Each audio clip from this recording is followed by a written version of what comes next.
মহান আল্লাহ পাক রব্বুল আলামিনের কাছে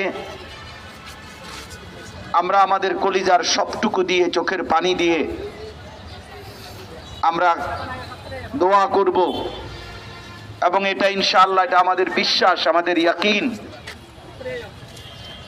এই ধ্বংসস্তূপের ভেতর থেকেই একদিন ইমানের স্ফুলিঙ্গ জেগে উঠবে, এতে কোনো সন্দেহ নাই।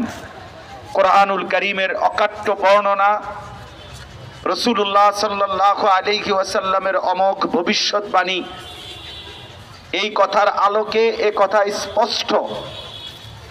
ইয়াহুদি বেঈমান, ইয়াহুদি এই নাফরমান, এই ঘৃণ্য, এই জঘন্য পিশাচ, এই নর পিশাচ, এদের চূড়ান্ত পতন ইনশাআল্লাহ এই পৃথিবী দেখবে ইনশাআল্লাহ।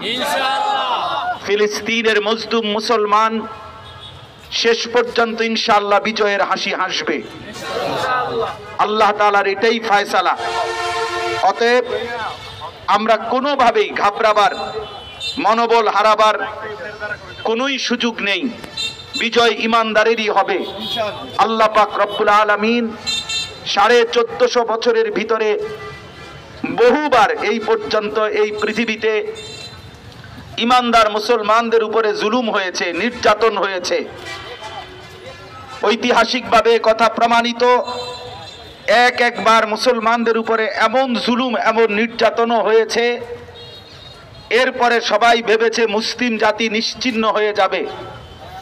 কিন্তু আল্লাহর কসম, এটাই এই আসমান জমিন সাক্ষী যে বারবারই শেষ পর্যন্ত মুসলমানরাই জিতে গেছে, ইসলামই টিকে রয়েছে।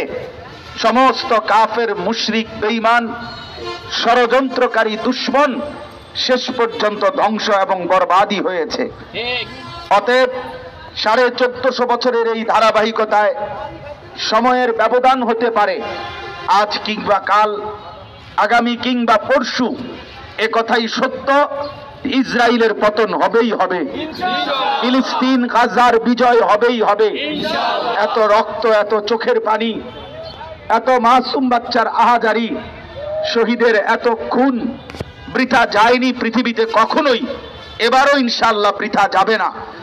অতএব আমরা আমাদের সামর্থ্য অনুপাতে এই মুহূর্তেই ইনশাআল্লাহ আজকের এই বিক্ষোভ কর্মসূচি এবং সারা পৃথিবীর সাথে একাত্মতা ঘোষণা করে গাজা এবং ফিলিস্তিনের পক্ষে আমরা এখন আমাদের মিছিল শুরু করতে যাব।